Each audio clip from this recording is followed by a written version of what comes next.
Kadang, hidup nggak selalu berjalan sesuai harapan. Seorang istri yang dulu hanya jadi tulang rusuk, kini harus berdiri sendiri menjadi tulang punggung keluarga. Inilah kisah Dini, perempuan sederhana yang belajar kuat, meski hatinya terus terluka. Sebelum lanjut ke ceritanya, jangan lupa bantu dukung channel ini dengan klik tombol subscribe, like, dan share, supaya kami bisa terus menghadirkan kisah inspiratif dan menyentuh hati untuk kamu semua. Dulu hidup mereka sederhana tapi penuh cinta. Dini percaya suaminya, Arman, adalah tulang punggung keluarga yang selalu siap melindungi. Setiap pagi suara tawa kecil dari anak mereka, Rara, selalu memenuhi rumah mungil di ujung gang sempit itu. Dini akan sibuk di dapur, menyiapkan sarapan, sementara Arman duduk di ruang tamu dengan kemeja lusuh yang selalu disetrika rapi oleh istrinya. Rumah itu memang tak besar tapi bagi Dini cukup. Yang penting ada kebersamaan, ada tawa, dan ada cinta yang membuat segalanya terasa lengkap. Dini tersenyum sambil menata meja makan. Man, makan dulu ya.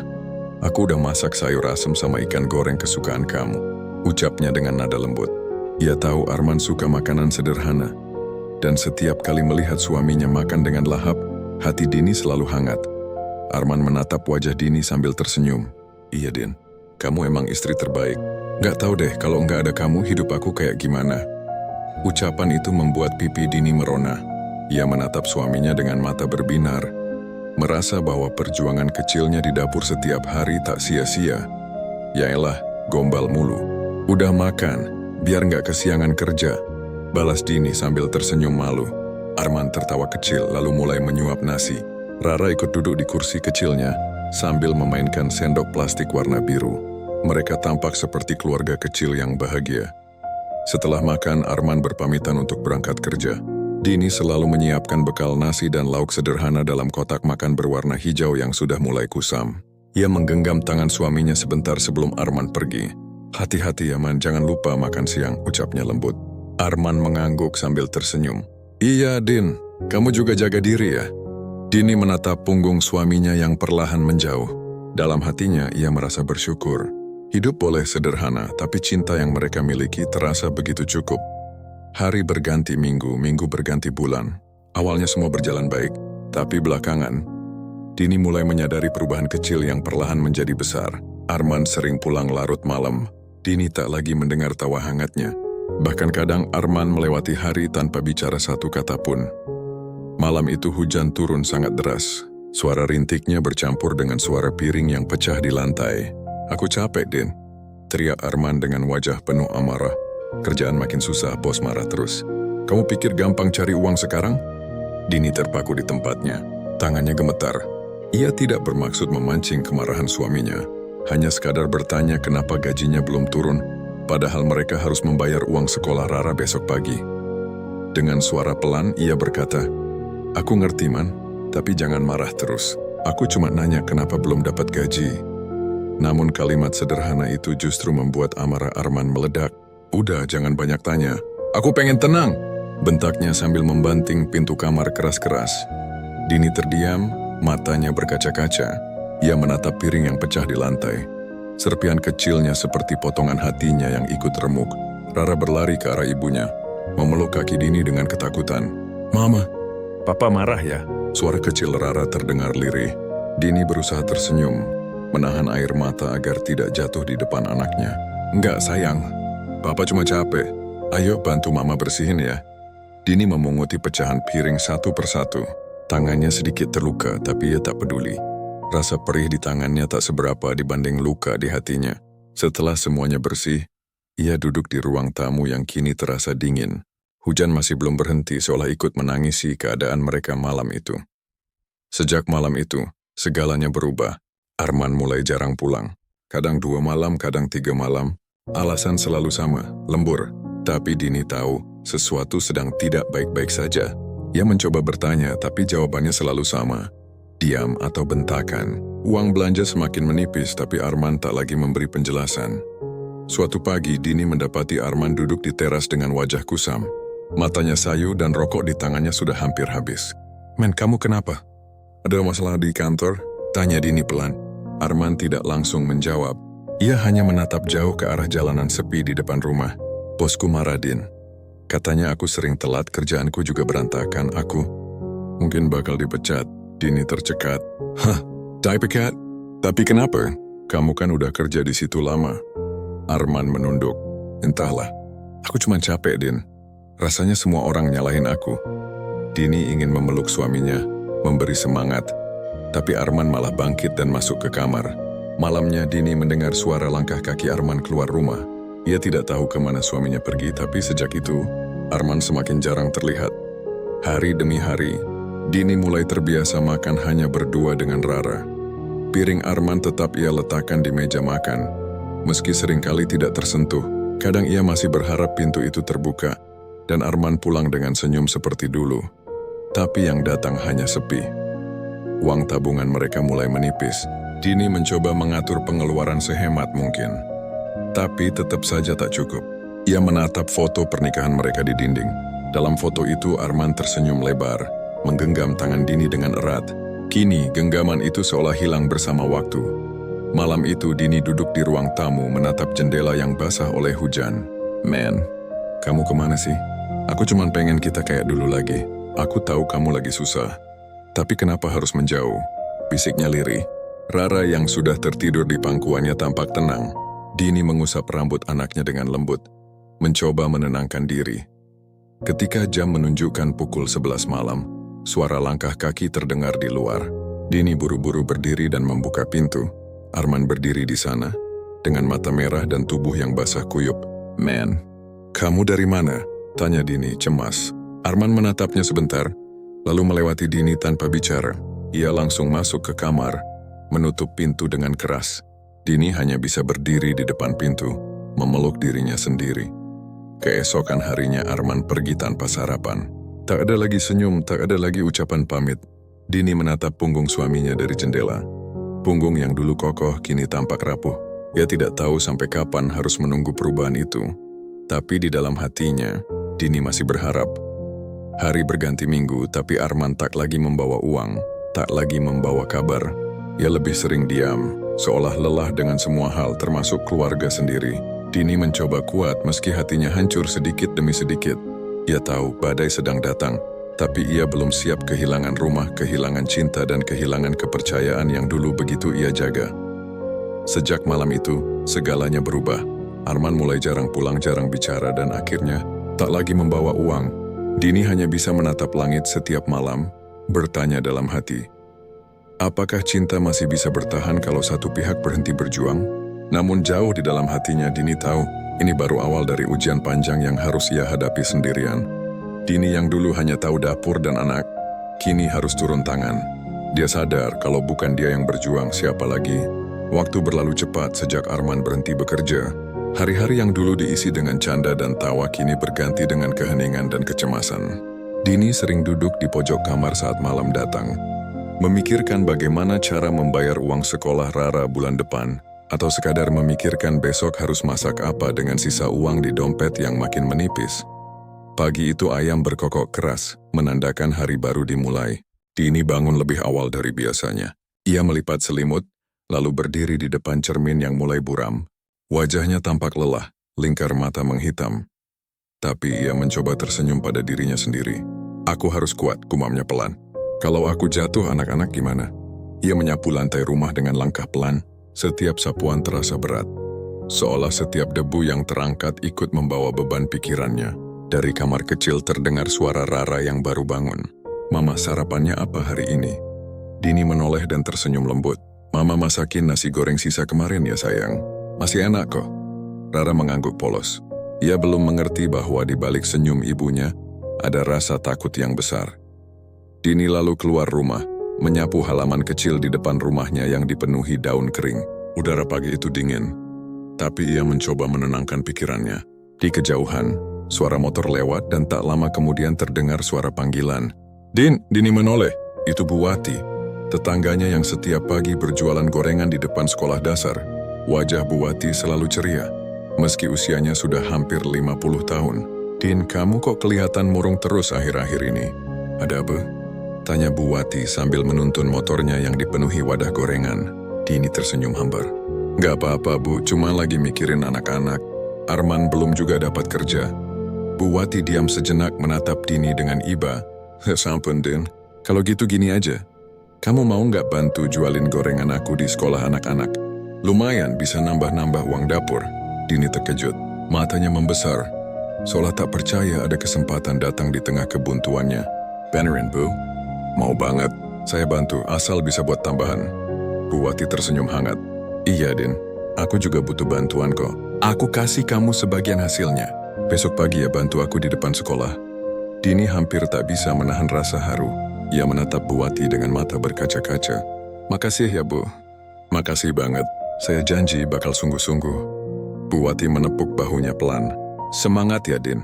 Kita perempuan, tapi bukan berarti lemah. Hari berikutnya, Dini bangun sebelum subuh. Ia menyiapkan air panas untuk mandi. Lalu mengecek bahan-bahan gorengan yang sudah disiapkan Bu Wati semalam. Bau adonan tepung dan potongan tempe memenuhi udara dapur. Sambil mengaduk adonan, Dini tersenyum kecil. Ia merasa hidupnya mulai bergerak lagi. Rara bangun dan melihat ibunya sibuk di dapur. Mama masak apa pagi-pagi banget? Mama bantu Bu Wati jualan gorengan, sayang. Kamu nanti jangan lupa sarapan ya sebelum sekolah. Emang Mama kerja sekarang? Tanya Rara polos. Dini terdiam sejenak lalu menjawab dengan lembut. Iya, sayang. Mama kerja biar kamu tetap bisa sekolah. Pukul 6 pagi, Dini sudah berdiri di depan sekolah dasar, membantu Bu Wati menggoreng tahu, bakwan, dan pisang. Asap gorengan mengepul, aroma gurih menyebar kemana-mana. Anak-anak berlarian membeli gorengan sambil tertawa-tawa. Di sela kesibukannya, Dini kadang teringat Arman. Dulu, jam segini Arman sudah di kantor, tapi sekarang entah di mana. Siang hari, setelah semua gorengan habis, Dini membantu Bu Wati membereskan perlengkapan jualan. Din, ini buat kamu, kata Bu Wati sambil memberikan uang beberapa lembar. Dini menatap uang itu lama. Bukan jumlahnya yang membuatnya terharu, tapi rasa bangga karena untuk pertama kalinya, ia menghasilkan uang dari tangannya sendiri. Makasih ya, Bu. Saya nggak tahu harus ngomong apa. Bu Wati tersenyum. Jangan mikir banyak, Din. Kerja halal itu selalu berkah. Hari demi hari, Dini mulai terbiasa bangun pagi, menyiapkan gorengan, lalu berkeliling menjualnya. Kadang ia juga menjajakan jualannya ke rumah-rumah sekitar. Hujan panas ia hadapi semua dengan sabar. Wajahnya makin legam terbakar matahari, tapi hatinya mulai terbiasa dengan ritme baru. Arman makin jarang pulang. Dini sudah berhenti bertanya. Ia tahu suaminya mungkin sedang berjuang dengan caranya sendiri, atau mungkin sudah menyerah, tapi ia tak punya pilihan selain terus melangkah. Suatu sore, hujan turun deras. Dini yang baru pulang dari sekolah masih memegang wadah berisi gorengan sisa. Bajunya basah kuyup, rambutnya menempel di dahi. Ia berjalan cepat melewati jalan becek, sambil memeluk wadah itu erat-erat agar tidak tumpah. Air hujan menetes deras dari langit, tapi ia terus melangkah. Ya Allah, aku kuat ya. Aku cuma pengen anak-anakku nggak kelaparan. Bisiknya lirih sambil menatap langit abu-abu. Sampai di rumah, ia membuka pintu pelan. Rara langsung berlari menyambutnya dengan mata berbinar. Mama, aku lapar. Dini menatap wajah anaknya yang polos itu dan air matanya hampir jatuh. Tapi ia menahannya, memaksa bibirnya tersenyum. Iya sayang, Mama udah bawa gorengan. Yuk makan bareng. Rara tertawa gembira, tak tahu kalau gorengan itu sebenarnya sisa jualan yang tak laku. Dini menghangatkannya lagi di atas kompor, lalu makan bersama anaknya sambil berbagi cerita kecil. Malam itu, setelah Rara tidur, Dini duduk di ruang tamu dengan lampu redup. Ia menatap uang hasil jualannya hari ini. Tak banyak, tapi cukup untuk beli beras dan susu untuk Rara. Tangannya gemetar saat menghitung, bukan karena lelah, tapi karena rasa syukur yang dalam. Ia menatap foto Arman di meja kecil, lalu berkata pelan, Lihat Man, aku bisa kok. Aku bisa jaga rumah ini, jaga anak kita, walau kamu nggak di sini. Hari-hari berikutnya berlalu dengan cepat. Dini mulai punya pelanggan tetap. Kadang orang tua murid sengaja datang lebih pagi hanya untuk beli gorengan buat sarapan. Ia belajar cara tersenyum walau hatinya lelah. Kadang ia masih menatap jalan pulang sambil berharap Arman muncul, tapi yang datang hanya angin sore. Suatu hari, Rara pulang membawa nilai ujian yang bagus. Ma, Rara dapat nilai 100. Katanya penuh semangat. Dini memeluk anaknya erat. Mama bangga banget sayang, kamu pinter banget. Rara mau kasih nilai ini ke Papa biar Papa senang, kata Rara polos. Dini terdiam lama. Ia tersenyum pahit lalu menjawab, Iya nanti Mama kasih tahu Papa ya. Malamnya Dini kembali duduk di depan rumah, menatap langit. Angin malam berembus pelan. Ia menutup matanya sejenak, merasakan sepi yang sudah jadi teman setiap hari. Dalam hatinya ia berdoa, "Ya Allah, kalau ini memang jalan yang harus aku lewati, tolong kuatkan aku. Aku nggak minta banyak, cuma pengen anak-anakku bisa hidup tenang." Dini kini bukan lagi perempuan yang hanya menunggu suami pulang. Ia sudah jadi sosok yang berdiri tegak, meski sering gemetar dalam diam. Ia bukan lagi tulang rusuk yang bergantung pada tulang punggung. Ia sendiri kini telah menjadi tulang punggung keluarga. Ia menanggung semua, tapi juga menemukan makna baru dalam hidupnya. Bahwa kekuatan sejati seorang perempuan muncul ketika dunia memaksanya untuk bertahan, bukan karena ingin, tapi karena harus. Setahun berlalu, waktu berjalan begitu cepat, seolah tak memberi jeda bagi Dini untuk berhenti sejenak dan menoleh ke belakang. Dari perempuan yang dulu hanya bergantung pada nafkah suaminya, kini ia menjelma menjadi sosok yang kuat, mandiri, dan tak mudah menyerah. Dari tangan kasarnya yang terbiasa mengaduk adonan gorengan, lahir keberanian dan keteguhan hati yang tak pernah ia sangka sebelumnya. Warung kecil di depan rumahnya kini berdiri sederhana tapi ramai. Papan kayu bertuliskan warung Dini tergantung di atas jendela, dengan cat yang mulai pudar karena panas matahari. Namun di balik kesederhanaan itu, tersimpan kisah tentang perjuangan yang tak mudah. Setiap pagi sebelum matahari benar-benar muncul, Dini sudah sibuk di dapur. Tangannya cekatan menyiapkan bahan masakan. Sementara Rara, anaknya, membantu menata meja dan kursi plastik di depan warung. Aroma tumisan bawang, cabai, dan sambal tercium ke seluruh gang, membuat para tetangga sering mampir membeli sarapan. Dini tak lagi malu berjualan. Ia justru bangga, karena dari keringatnya, rumah kecil itu bisa terus berdiri, dan Rara bisa terus bersekolah dengan layak. Suara pembeli bersahutan. "Bu Dini, tambah sambalnya ya." Dini menjawab dengan senyum. "Siap, Bu." "Pedasnya level berapa nih?" Tawa ringan terdengar. Suasana warung selalu hangat, seolah jadi tempat singgah bagi orang-orang yang ingin sarapan sekaligus bercerita. Dini tak hanya menjual makanan, tapi juga menyebarkan semangat lewat senyumnya yang tulus. Namun di balik semua kesibukan itu, terkadang rasa sepi masih datang diam-diam. Saat malam tiba dan semua pelanggan pulang, Dini sering duduk sendiri di kursi depan warung, menatap langit. Ia masih mengingat Arman, suaminya yang pergi tanpa pamit, meninggalkannya dengan beban berat yang dulu nyaris membuatnya menyerah. Tapi setiap kali rasa sedih itu datang, ia selalu menatap wajah Rara yang tertidur pulas, dan seketika hatinya menguat lagi. Suatu sore, ketika langit mulai memerah dan angin berhembus lembut, suara ketukan di pintu terdengar. Dini yang sedang menghitung hasil jualan langsung menoleh.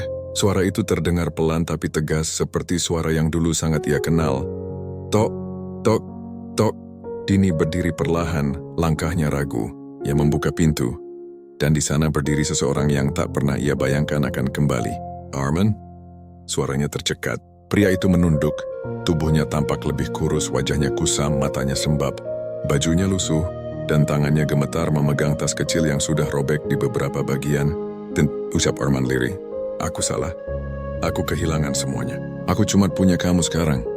Dini terpaku di tempat. Dalam hatinya bercampur antara marah, sedih, dan kasihan.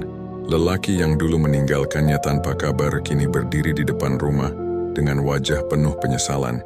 Dini menarik napas dalam, menahan air mata yang nyaris jatuh. "Dulu kamu pergi pas aku butuh kamu, sekarang kamu datang pas kamu butuh aku." Suaranya tenang, tapi di baliknya tersimpan luka lama yang belum sepenuhnya sembuh. Arman menunduk lebih dalam. "Aku nyesel, Din, aku bodoh. Aku pikir aku bisa jalan sendiri, tapi ternyata enggak. Semua kerjaanku gagal, teman-teman ninggalin aku. Aku nggak punya siapa-siapa lagi, aku pengen pulang." Kata pulang itu membuat dada Dini sesak. Rumah ini dulunya memang rumah mereka, tapi sekarang rasanya berbeda. Rumah ini dibangun kembali dari nol dengan keringat dan air mata Dini. Ia ingin memeluk Arman, tapi ingatan tentang malam-malam saat ia menangis sendirian membuat langkahnya tertahan.